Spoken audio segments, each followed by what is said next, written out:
सभी मित्रों को नमस्कार। साथियों, आप सभी लोग आज जिस कार्यक्रम में जुड़े हैं, वह कार्यक्रम बेहद खास है। ममता कालिया जी आज अपनी एक चर्चित कहानी का पाठ करेंगी। 2 नवंबर 1940 को वृंदावन, उत्तर प्रदेश में जन्मी ममता कालिया जी ने दिल्ली विश्वविद्यालय से एमए किया। दिल्ली, मुंबई और इलाहाबाद में लंबे समय तक अध्यापन कार्य से जुड़ी रहीं।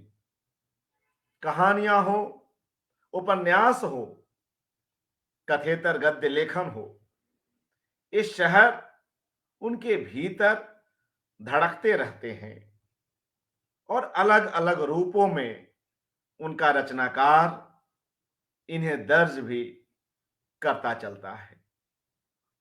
35 से अधिक पुस्तकें इनके खाते में हैं, जिनमें विभिन्न विधाओं की पुस्तकें हैं। कथा के अतिरिक्त कविता और निबंध में भी इनकी समान रूप से गति है। ममता जी ने पत्रिका और पुस्तक दोनों का संपादन किया।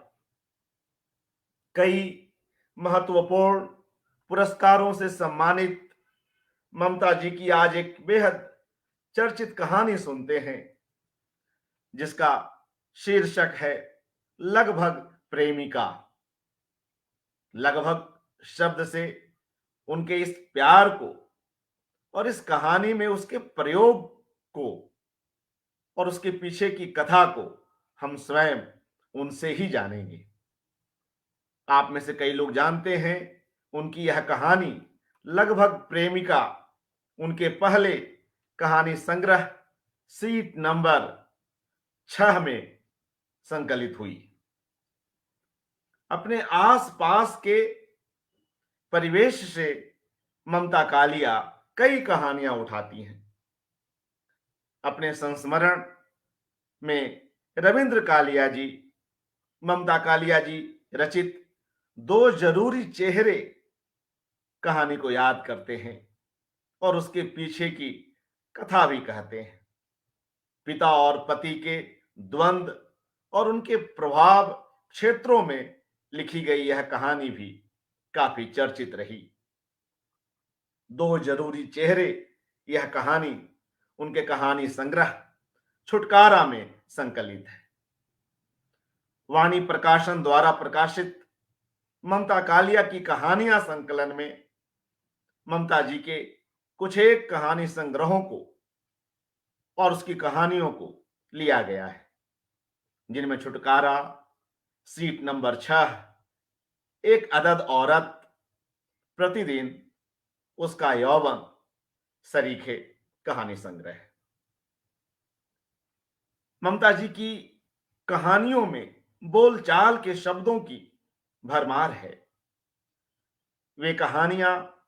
उनकी वे कहानियां बड़े सहज प्रवाह में बोलती, बतियाती आगे बढ़ती चली जाती हैं। अगर दिल्ली की गर्मी का चित्रण करना हो तो सहज ही उनके यहां सड़ी गर्मी का प्रयोग मिल जाएगा। उनके पात्र आत्म प्रहार या आत्म व्यंग से भी नहीं चूकते। सेमिनार कहानी को याद कीजिए। उसमें लेखिका पाखी स्वयं को चंट भी कहती है। सेमिनार कहानी पाठ पर ही केंद्रित कहानी है। शिमला में आयोजित कहानी पाठ और परिचर्चा के कई रोचक और यथार्थपरक दृश्य इस कहानी में उपस्थित हैं। मित्रों, अपने एक संस्मरण की किताब, चर्चित किताब जीते जी इलाहाबाद में इलाहाबाद के कुछ आधार स्वरों को ममता कालिया चिन्हित करती हैं।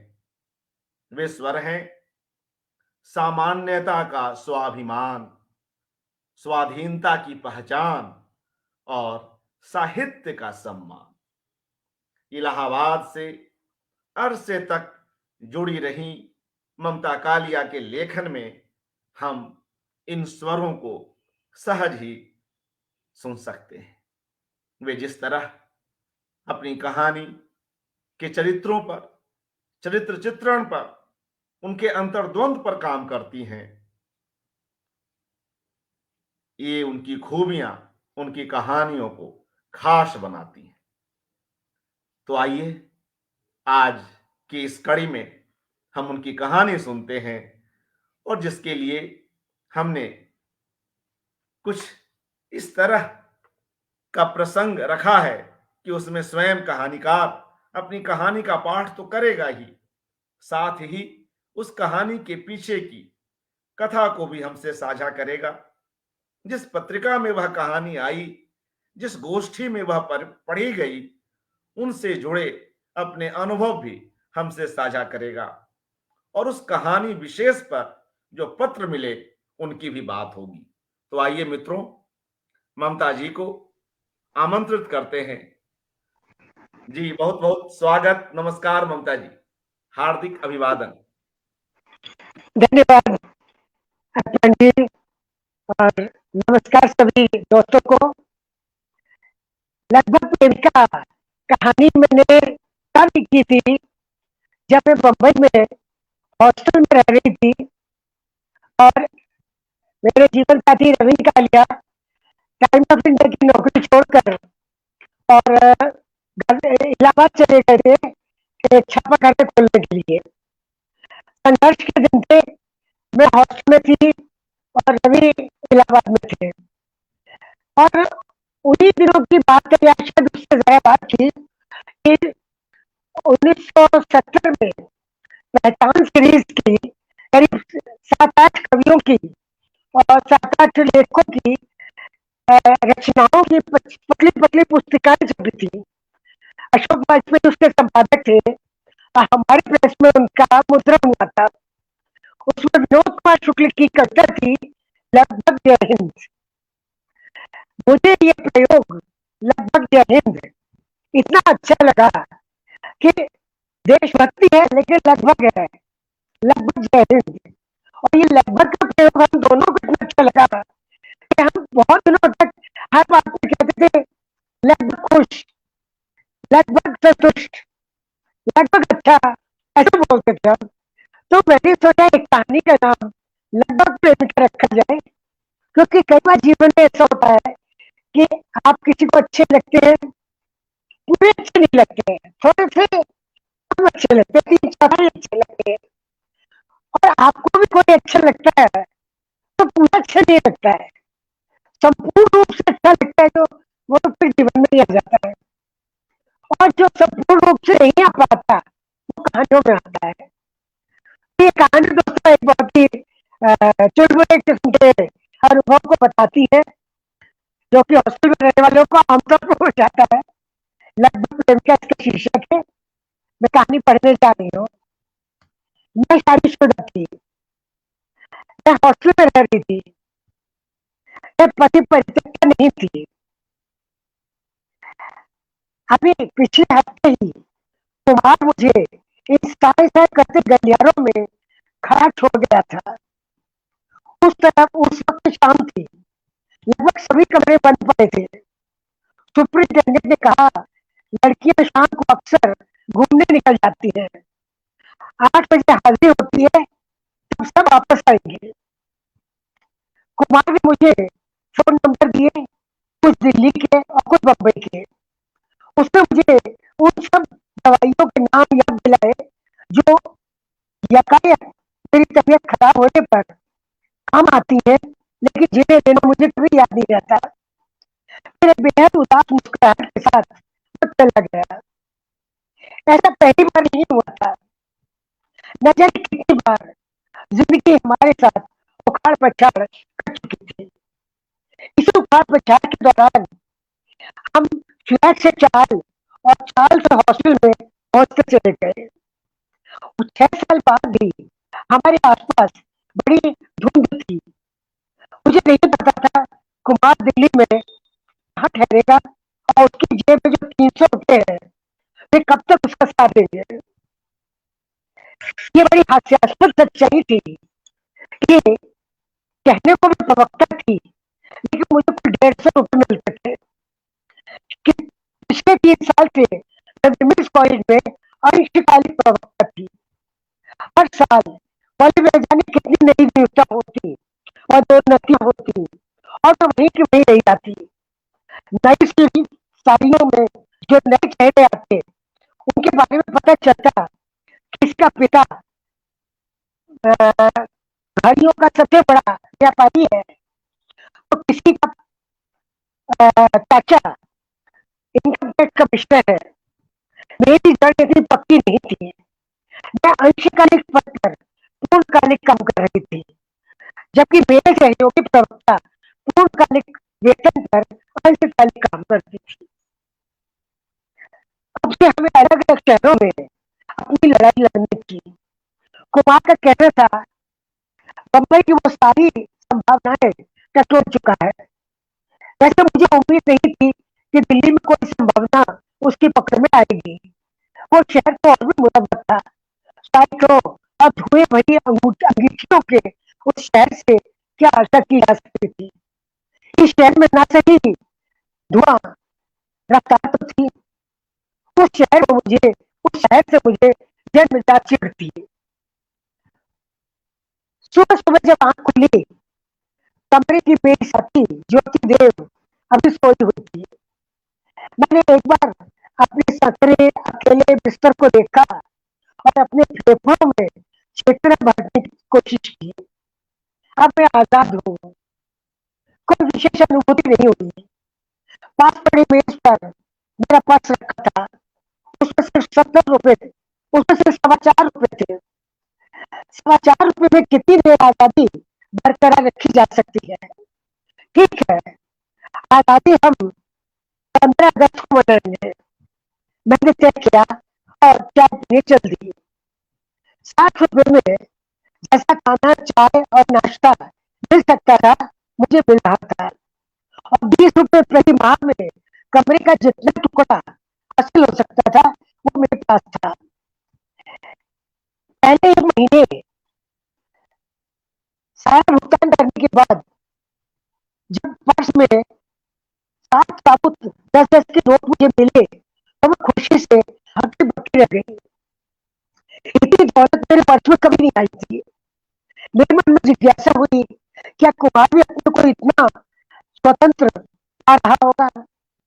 ये जानने का कोई जरिया नहीं था, क्योंकि पत्रों में हम अपनी अपनी माली हालत की बात नहीं करते थे, प्रेम की बातें करते थे। फिर एक अंतर्दृष्टि में गुंजाइश भी कितनी होती है। फिलहाल ये अकेलापन और आत्मनिर्भरता अच्छी लग रही थी। बड़ी मुश्किल से ये नियामतें हासिल हुई थी। हॉस्टल के दाएं हर भाग में कुछ वरिष्ठ प्राध्यापिकाओं के कमरे थे। वे अपेक्षाकृत बड़े थे और उनमें गुसल खाने अंदर की ओर बने थे। हॉस्टल में रहते हुए भी वहां की चपलता से अनजान वे महिलाएं अपने आप में एक अलग दुनिया बनाती थी। इस दुनिया में प्रवेश पाने के लिए परिपक्वता अभी न मेरे बालों में थी, न मेरी बातों में। मैं अपने को कुछ कुछ व्यवस्थित पाने लगी थी, यानी रोटी, कपड़ा, मकान, तीनों चीजें आधे पौने रूप में मुझे मिल रही थी। अकेली रातों का सहारा वियोग और विरह था। समस्या की बाकी वक्त की, अपनी क्लासों और अपने शरीर की देखभाल के बाद भी कई घंटे फालतू बच रहे। शाम के वक्त हॉस्टल में अकेले छूट जाना उदास से अधिक शर्मिंदा कर जाता है। इस समस्या पर बहुत सोचने के बाद मुझे महसूस हुआ कि यह अकेलापन सिर्फ एक किस्से भरा जा सकता है। सोच लेने के बाद मुझे ताज्जुब हुआ कि 1.5 महीने में ये सीधी सी बात मुझे समझ क्यों नहीं आई। खामखा अपने को बेवकूफ बनाती मैं 13 नंबर के मनुष्य कमरे में बैठी रही। मैं जो अपने को साहित्य की अफलातून मानती थी, इतना तक न समझ पाई कि साहित्य में किन स्त्रियों को अमरता प्राप्त हुई है। एना कैरेबिना, मैडम बोवेरी, लेडी शटरले और मीराबाई। मेरा वर्तमान जीवन एक छोटे से प्रेम प्रसंग से सार्थक और आकर्षक बन सकता था। मैंने बहुत वैज्ञानिक ढंग से इस विषय पर सोचा। मैं नहीं चाहती थी कि कोई शोधक किस्म का प्रेमी पल्ले पड़ जाए और मेरा पारिवारिक जीवन मुसीबत में पड़ जाए।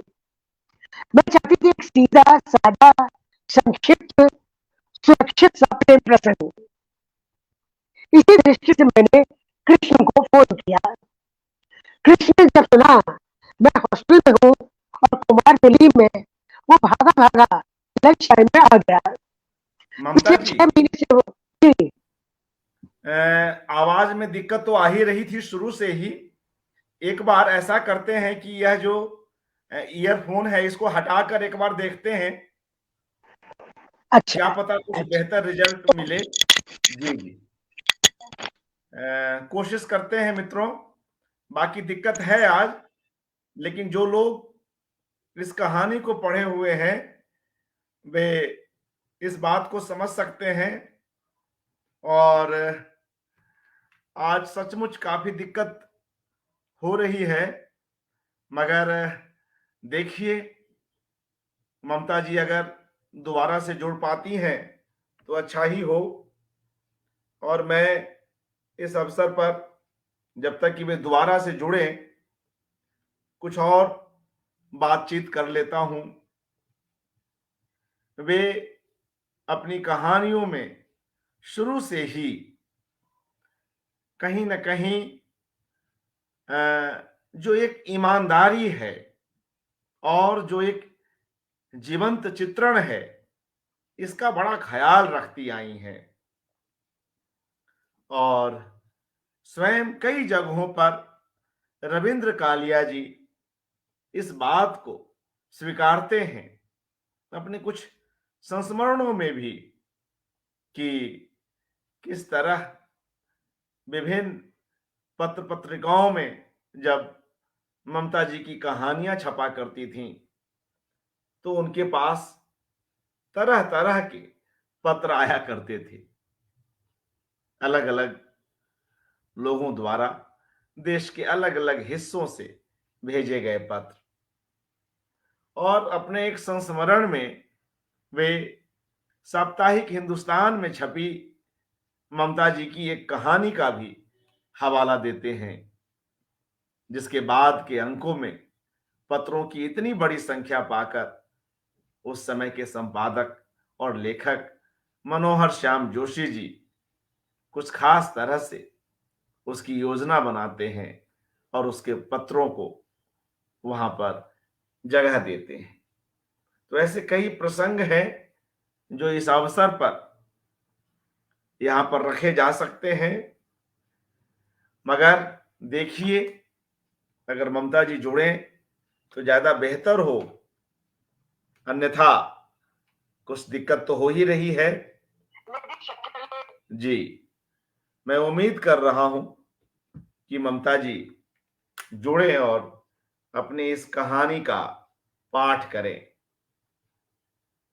तब तक जो साथी हमारे साथ जुड़े हुए हैं उनके लिए मैं स्वयं इस कहानी को हाँ, ममता जी जुड़ गई हैं। जी ममता जी, आप शो में हैं। हाँ, हाँ जी। कोशिश करें जी, बात को आगे बढ़ाएं। जी ठीक है। ठीक है, अब आवाज आ रही है? हाँ, पहले से अच्छी है। अगर आप चाहें। पहले से अच्छी है। अच्छा ठीक हाँ है, मैंने हो सकता है ईयरबड्स खराब हो गई है। अच्छा, आप ठीक है? हाँ, अगर चाहे तो अच्छा, कहानी को शुरू से भी पढ़ सकती है, कहानी को शुरू से भी पढ़ सकती जी। कृष्ण ने जब सुना मैं हॉस्टल में हूँ और कुमार दिल्ली में, वो भागा भागा लंच में आ गया। पिछले 6 महीने से वो INS महादेव पर ड्यूटी पर था और जाने कहाँ कहाँ के तट देखा रहा था। कृष्ण एक भौतिक मुद्रा में विजिटर रूम में घुसा। मैंने उसका अभिवादन किया। उसने जल्दी जल्दी कुछ प्रश्न पूछे जिनका संबंध कुमार की खैरियत और मेरे स्वास्थ्य से था। फिर उसकी शिकायत की, इतना कुछ हो गया और आपने हमें खबर तक नहीं की भाभी।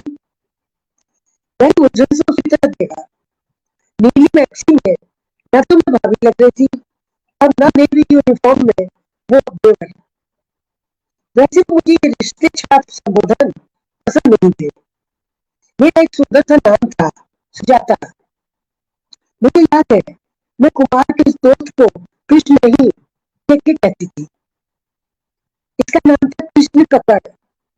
दोस्त के सर पर ये लाइट मुझे खास दिलचस्प नहीं लगता था। शायद इसकी नौकरी इसके लिए जिम्मेदार थी, लेकिन इसके अंदर दूसरी बातें थी जिनकी वजह से ये हमारे घर में एक अच्छा दोस्त का ओहदा पा गया था।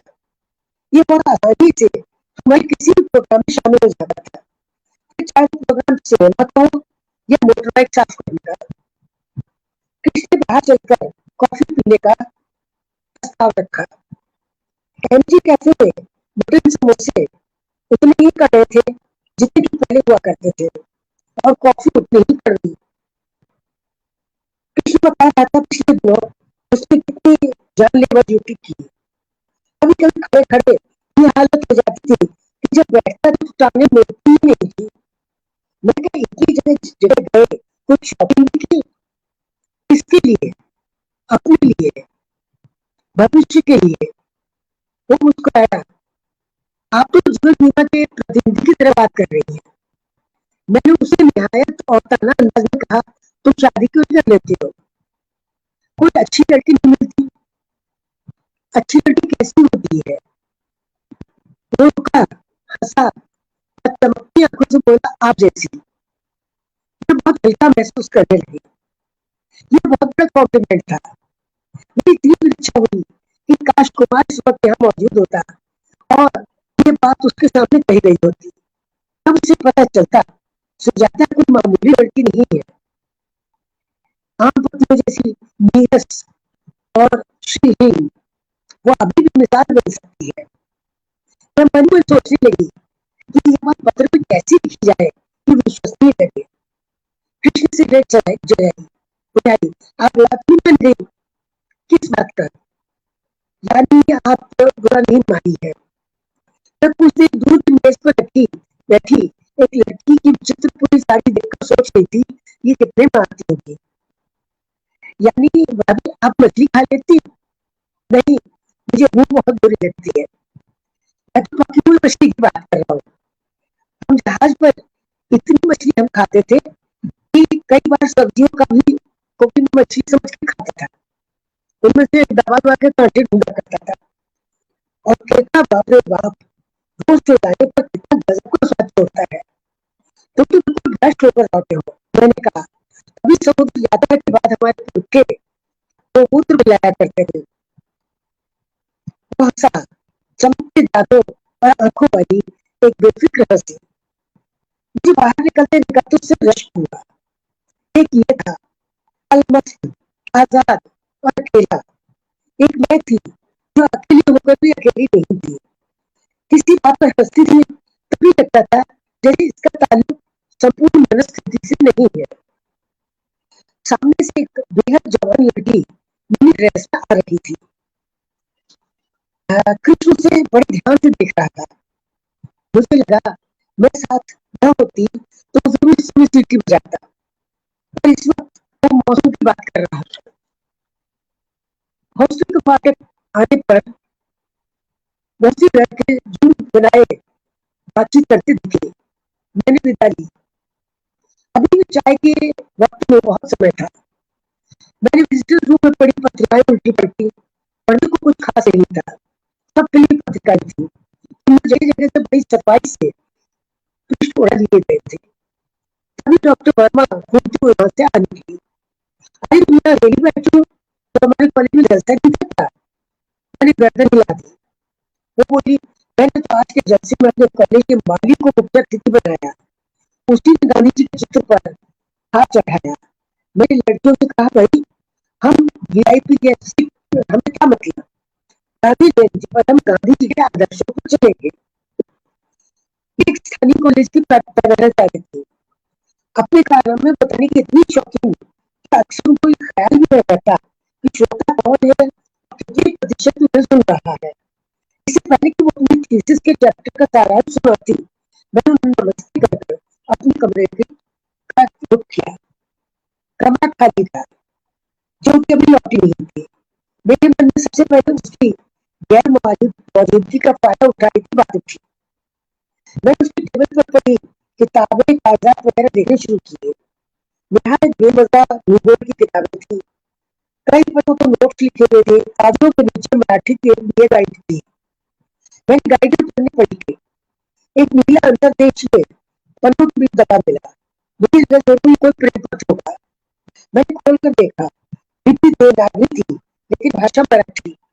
अंत में लिखा था उदीच आई। माँ की चिट्ठी इतनी संभाल कर रखी हुई थी, इसी से पता चलता है कि बड़े फिक्र किस्म की लड़की है। इस वक्त जब किसी तरह वक्त नहीं कटा तो मैंने ज्योति की एटलस ली और नक्शे देखने लगी। तभी उसमें से फोटो खिसक कर गया। देख के मैं चकित रह गई। ज्योति के साथ चित्र में एक पुरुष था। दोनों का पोज बिल्कुल ऐसा था जैसा नवविवाहित दंपतियों का होता है। फोटो के पीछे लिखा था मधुर मिलन दिलीप। मेरे सामने ज्योति अनायास एक बहुआयामी व्यक्तित्व बन गई, जिसकी अपनी रहस्यमय जिंदगी थी, जो इस महानगर में महज भाव नहीं घूम रही थी। आज शनिवार था और आज की आखिरी डाक से भी कुमार की चिट्ठी नहीं आई। मुझे बड़ा गुस्सा आया। चिट्ठी न आने का मतलब था न सिर्फ शनिवार बल्कि रविवार भी था। मुझे लगा उसने जरूर कुछ हमारा किस्म दोस्त बना दिए हैं। असंतोष नहीं बनाती, बनाने की में गई। रविवार की सुबह ज्योति ने मेरे उठते बैठते तक हम दोनों मेरे उठते उठते तक हम दोनों का नाश्ता कमरे में मंगवा लिया। लीलू डोडा और मेथी बड़े आज की स्पेशलिटी थी।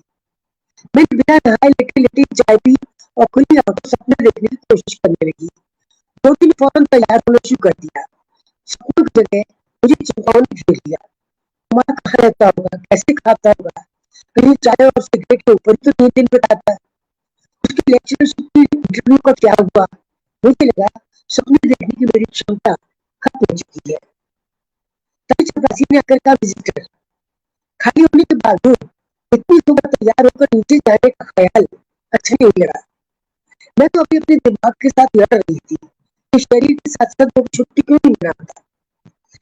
मैं खींच कर उठी और मुझे ड्रेसिंग गाउन में नीचे उतर गई। विजिटर रूम में कृष्ण तारा मुद्रा में बैठा था। मेरा हुलिया देखकर हताशा से बोला, लीजिए आप अभी तक तैयार भी नहीं हुई। और हमें कि द फॉक्स का मॉर्निंग शो का टिकट खरीद के लाए हैं। मैंने घड़ी पे देखा, तुम यहाँ क्या कर रहे हो? पिक्चर शुरू हो गई होगी। कृष्ण ने चोट खाई आंखों से मुझे देखा। टिकट एक नहीं 2 लिए हैं और आपको चलना है। मैंने कहा मैं सुबह 10 बजे डॉक्टर के जा सकती हूँ या दफ्तर, लेकिन पिक्चर तो पता ही नहीं। इसका मतलब एक टिकट खराब जाएगी। देखो केपी, बैचलर अपना वक्त भाभीियों और दीदियों में खराब नहीं करते। चिड़िया आज आप मेहरबानी कीजिए, आगे से मैं ध्यान रखूंगा। नहाने का समय नहीं था। काफी जल्दी करने पर भी जब हम हॉस्पिटल से निकले तो 11:15 बजे हुए थे। कृष्ण का मूड खराब हो गया था। पूरी फिल्म मुझे देखी नहीं गई। उसमें 2 नायिकाएं थी, एक दूसरे से भावनात्मक और शारीरिक स्तर पर संबंध स्थापित करती हुई। अस्वाभाविक और अप्राकृतिक दृश्य मुझे कभी अपील नहीं करते। आधुनिक ढंग से प्रस्तुत किए जाए। मेरे सिर में दर्द होने लगा। मैंने कहा मैं चाय पीना चाहती हूँ। कृष्ण ने कहा पिक्चर के बाद मुकाबलों में खाना खाएंगे। मैंने कहा मैं इसी में बाहर जाना चाहती हूँ। हमने उठकर लॉकडाउन में आ गए।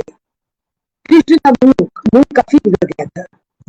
मैंने पर्स से निकाला सैलडोन गोली चाय के साथ ली। फिर मैं बाएं हाथ से कनपटिया दबाती चाय पीने लगी। एस्पिरिन का असर होने के बाद मुझे ध्यान आया कृष्ण मेरे सामने मुंह बनाए बैठा है। मुझे अचानक उस पर बड़ा तरस आया। मैं तो यहाँ से हॉस्पिटल चली जाऊंगी, देखते तुम जाकर पिक्चर देखो। मैं सोचा तो शायद आपको अस्पताल जाना पड़े। तुम्हारा आज का ममता दिन जी, जाने का भी ममता जी, जी मैं एक अनुरोध करता हूँ आगे के हिस्से मैं पढ़ता हूं, आप सुने, हाँ ठीक है, क्योंकि आज ठीक है, आपके ओके। फोन में गड़बड़ी होने से मित्रों को आवाज सुनाई नहीं नहीं आ दे रही है। आ रही, रही है, आवाज कट नहीं कट आ के कट रही। कट के आ रही है, तो आप आगे के पढ़ हिस्से दीजिए, में जी जी, आप आप लेकिन पढ़ बनी दीजिए। रहे, आप बनी रहे, ओके, अच्छा लगेगा। जी जी मित्रों, मैं आगे का हिस्सा पढ़ता हूं। पीछे के हिस्से जो गड़बड़ हुए वे लोग किसी पुस्तक में इसको पढ़ सकते हैं, और मैं आगे का हिस्सा पढ़ रहा हूं साथियों।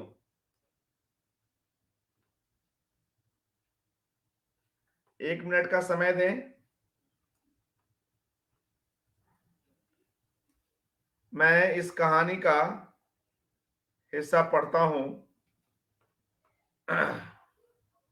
कहानी थोड़ी सी निकल गई है, मैं इसको वापस ला रहा हूं।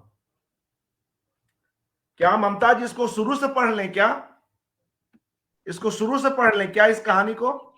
नहीं नहीं, बीच में से पढ़िए। 20 से पढ़ता हूं जी, ठीक है।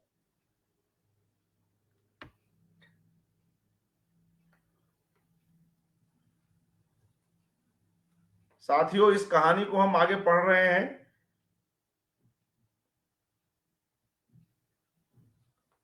एक मिनट का समय दीजिए।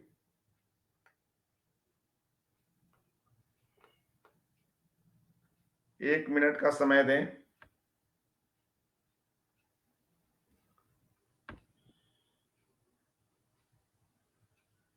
लगभग प्रेमिका, एक बेहद चर्चित कहानी, और किस तरह से जब वह जानता है कि उसका पति दिल्ली में है, तब वह टिकट लेकर आ जाता है। और फिर आगे की बात मैं सुनाता हूं। मैंने पर्स से, आगे इस कहानी की को मैं पढ़ रहा हूं। मैंने पर्स से निकालकर एस्पिरिन की टिकिया चाय के साथ ली। फिर मैं बाएं हाथ से कनपटियां दबाती चाय पीने लगी।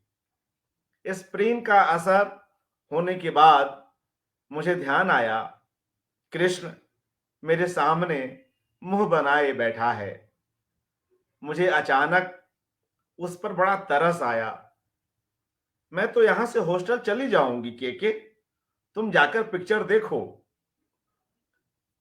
मैं सोच रहा था शायद आपको अस्पताल ले जाना पड़े। तुम्हारा आज का दिन बिगाड़ने का मुझे अफसोस रहेगा। मैंने उससे विदा ली।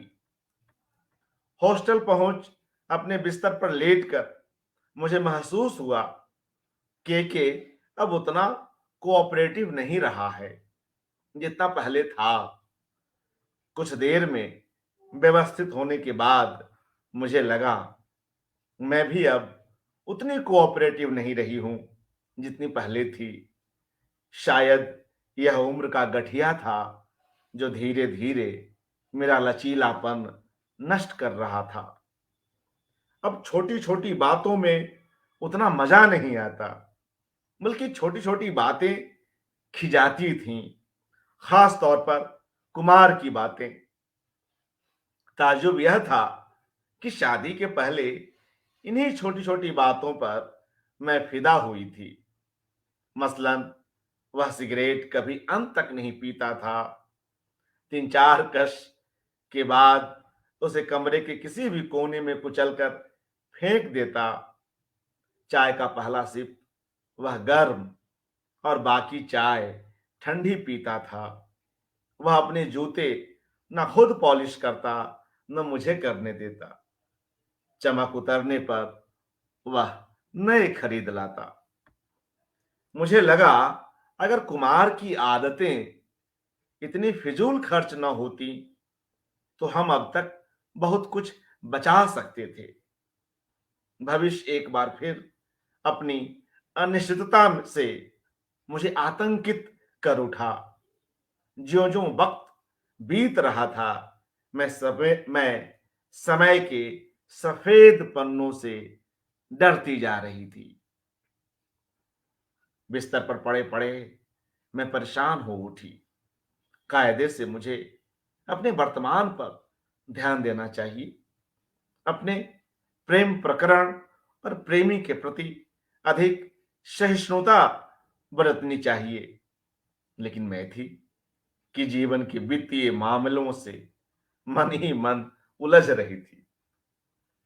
निर्णय लेकर मैं उठी, नहाई, बहुत ध्यान से तैयार हो मैं केके को फोन करने लगी। गोया फोन में टेलीविजन भी लगा होगा। अब देखिए, कहानीकार की चुटकी देखिए। गोया फोन में टेलीविजन भी लगा होगा। कृष्ण अपने मेस में नहीं था। मैं निराश हो आई। इस वक्त मैं विजय अभियान पर निकली थी। यूं लकदक तैयार होने के बाद वापस अपने कमरे में जाना मुझे मंजूर नहीं था। कुछ देर में गलियारे में खड़े दूसरे विजिटर्स देखती रही, फिर बाहर चल दी। बिना किसी मकसद के मैंने कोलाबाजा कोलाबा जाने वाली बस पकड़ ली। कुछ देर खिड़की से बाहर का दृश्य देखने के बाद ही मुझे यह एहसास हुआ कि मेरे पहलू में बैठा यात्री निश्चल नहीं है। मैंने आश्चर्य से सुना, baby, will you have dinner with me? 330 rupees. वह बेहद प्रौढ़, लगभग वृद्ध पारसी था। उसका सफेद बंद गले का कोट काफी ढीला और पुराना लग रहा था। आशय समझते ही मैं भय से जड़ हो गई। नो, शट अप, कहती मैं उठकर खड़ी हुई और अगले स्टॉप पर बस रुकते ही उतर गई। इस अजनबी बस स्टॉप पर उतरते ही मुझे एक साथ राहत और संकट का आभास हुआ। अगर मैं किसी खतरे में फंस जाती तो। मुझे अचानक यह शहर अपने विरुद्ध लगने लगा।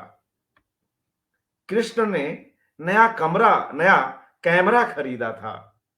फोन पर बोला, आज दोपहर कमला नेहरू पार्क चलेंगे, पूरी रील खत्म करनी है। मैं आज बेहद खुश थी। मेरी खुशी की वजह दूसरी थी। कुमार का आज पत्र आया था कि उसे विश्वविद्यालय में लेक्चरशिप मिल गई है। 16 को वह ज्वाइन कर रहा है। उसने लिखा था, अब तुम सब छोड़ छाड़ कर जल्दी से चली आओ। चिट्ठी मिलते ही चल पड़ना। इस्तीफा दिल्ली आकर डाक से भिजवा देना। तुम्हें चकनाचूर कर देने की तबीयत हो रही है। मैं बेहद उतावली थी। शाम को कोई गाड़ी नहीं थी। मैं अगली सुबह ही चल देना चाहती थी। इसलिए आज कई काम निपटाने जरूरी थे। फिर चेतना में कुमार कुछ इस तरह समाया हुआ था कि दिमाग कुछ भी ग्रहण नहीं कर पा रहा था। मैंने कहा, मैं आज नहीं आ सकूंगी, कल मैं दिल्ली जा रही हूं। कृष्ण को यकीन नहीं हुआ। लेकिन भाभी, आज आपको मेरे साथ जरूर चलना है, नहीं तो मैं यह कैमरा अभी तोड़ दूंगा। हार कर मैं बोली, कहीं पर्यटकों की तरह कैमरा कंधे पर डाल हॉस्टल ना आ जाना। मैं तुम्हारे दफ्तर के बाहर मिलूंगी। आज स्टाफ मीटिंग भी थी। वहां से मैं सीधी कृष्ण के दफ्तर पहुंच गई। वह बाहर ही खड़ा था। टैक्सी में बैठने से पहले वह न छुपने वाली निराशा के साथ बोला, आप हॉस्टल जाकर चेंज करना चाहें तो पहले वहां चले। कुछ क्षण बाद मेरी समझ में आया कृष्ण क्या कह रहा था। मैंने सफेद साड़ी पहनी हुई थी और सफेद ब्लाउज। लेकिन उसका कमेंट मुझे अच्छा नहीं लगा। नहीं, मैं ऐसे ही चलूंगी। यह जरूरी नहीं कि तुम मेरी तस्वीर लो। आप बहुत जल्द बुरा मानती हैं। कृष्ण ने कहा, कमला नेहरू पार्क में जिन जिन स्थलों पर अनगिनत लोग अनगिनत लोगों की तस्वीर लेते हैं, उन्हीं उन्हीं जगहों पर हमने भी एक दूसरे की तस्वीर खींची। मसलन जूते से बाहर झांकते हुए, रेलिंग के सहारे, फव्वारे के सामने और षटकोण बरामदे के आगे। फिल्म खत्म होने में नहीं आ रही थी। मैंने घास के बने भालू, ऊंट और हिरन की भी तस्वीर ले डाली। कृष्ण ने दुखी होकर कैमरा मेरे हाथ से ले लिया। मैंने कहा, मुझे सामान बांधना है। उसने कहा, नाज में कॉफी पी ले, न जाने फिर कब मिलना हो पाए। मुझे उसकी अर्ध वयस्कता से बड़ी चिढ़ हुई। उसे क्या पता आज का दिन मेरे जीवन में कितना महत्वपूर्ण था। नाज की छत से जहां तक नजर जाती थी, खुला विस्तार था और मैं यह सोचकर खुश थी कि यही विस्तार दिल्ली तक जाता है। मैंने जल्दी से कॉफी खत्म कर दी। मैं बहुत कम बोल रही थी। कृष्ण ने कहा, मुंह क्यों बना रखा है? फोटो खिंचवाने के लिए। मैंने कहा, लेकिन मेरे ऊपर ऐसे कमेंट मत किया करो, मैं माइंड करती हूं। और मैं माइंड नहीं करता कि आप तब से ऐसे व्यवहार कर रही हैं जैसे मैं आपका फोटो नहीं, एक्सरे ले रहा हूं। चुटीले संवाद देखिए इस कहानी का मित्रों। कहानी आगे पढ़ता हूं। मैंने कहा, तुम गलत व्यक्ति के साथ यहां आ गए हो। तुम्हें दफ्तर की टाइपिस्ट के साथ आना चाहिए था। क्या यह चुनौती है? क्या यह चुनौती है? चुनौती प्रतिद्वंदी देते हैं। मैं तो स्पर्धा में ही नहीं हूं। मेरा मन हो रहा है कैमरे को आधे दाम पर बेच दूं। तुम मूर्ख हो। कृष्ण बेहद चोट खा गया। भाभी, पता नहीं कब मिलना हो। आज तो मुझे गंभीरता से ले। मैं खिलखिलाकर हंस पड़ी। गंभीरता से तो उपनिषदों को लिया जाता है और बीमारियों को। मुझे लगा, मैं इस लड़के को कितनी आसानी से खुश अथवा नाराज कर सकती हूं। धूप पूरी उतर गई थी।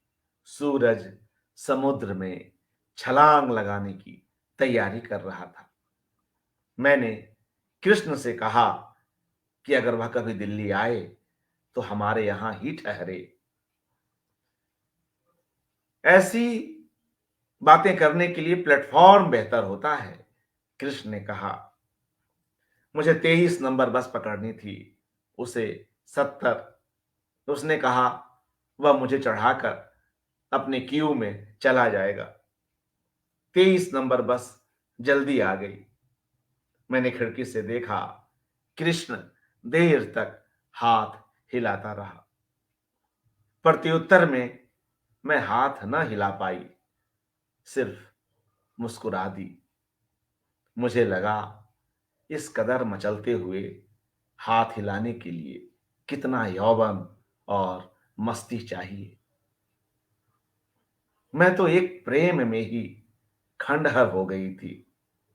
मेरे लिए बेहतर यही था कि मैं आगामी जीवन पर चिंतन करती हुई लॉन्ड्री से अपनी साड़ियां ले आऊं। शुक्रिया मित्रों।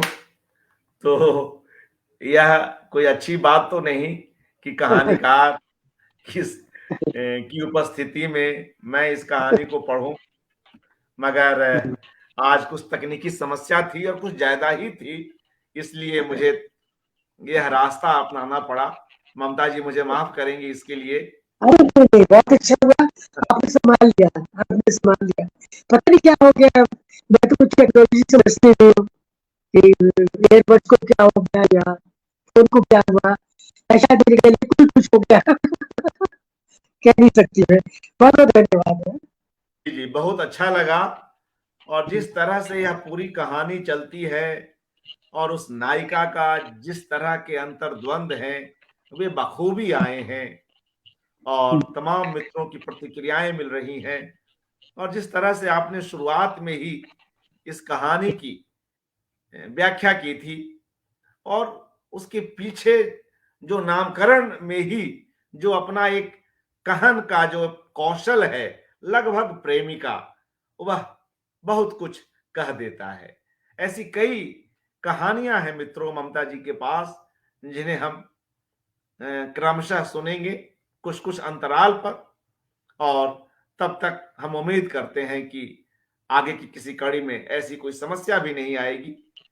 तो इस तरह से आज की यह कड़ी ममता जी समाप्त करने पर हैं।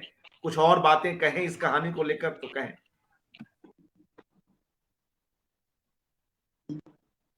बस इस तरह मैं हमेशा ये चाहती हूँ कि कहानी को बहुत भारी न बनाया जाए और कहानी ऐसी होनी चाहिए कि पढ़कर दूसरे को भी थोड़ा लगे कि जीवन चपल और चंचल भी होता है, क्योंकि अक्सर हम लोग बहुत भारी भारी बातें करते हैं कहानियों में, जो कि हजम करनी बड़ी मुश्किल हो जाती है।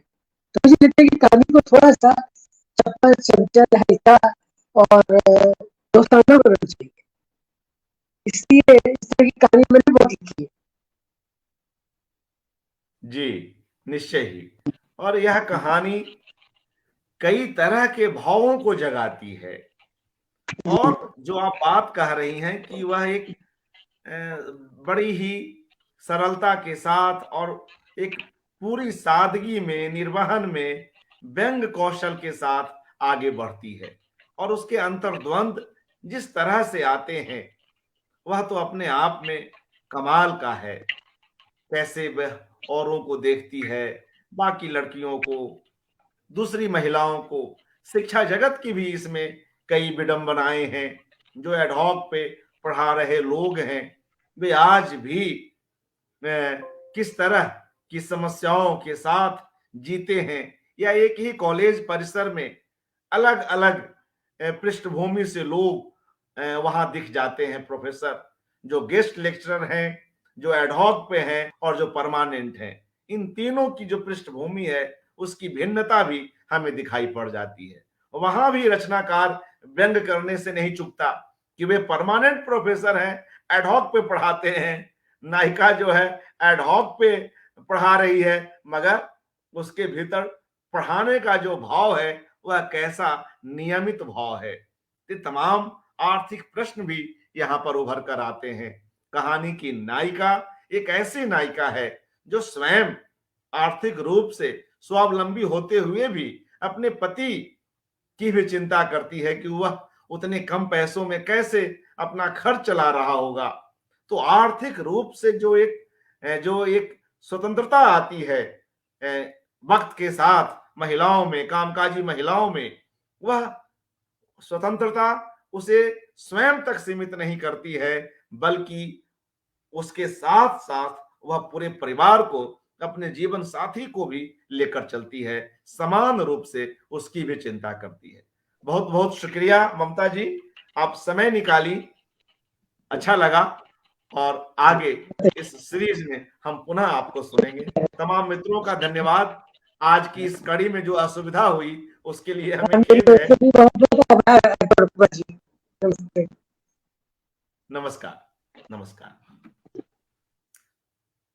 शुक्रिया मित्रों, आज जो असुविधा हुई है उसके लिए हमें खेद है। आगे से हम कोशिश करेंगे कि इस तरह की तकनीकी समस्या जो है उसका सामना आप लोगों को ना करना पड़े। हम कोशिश ही कर सकते हैं। धन्यवाद।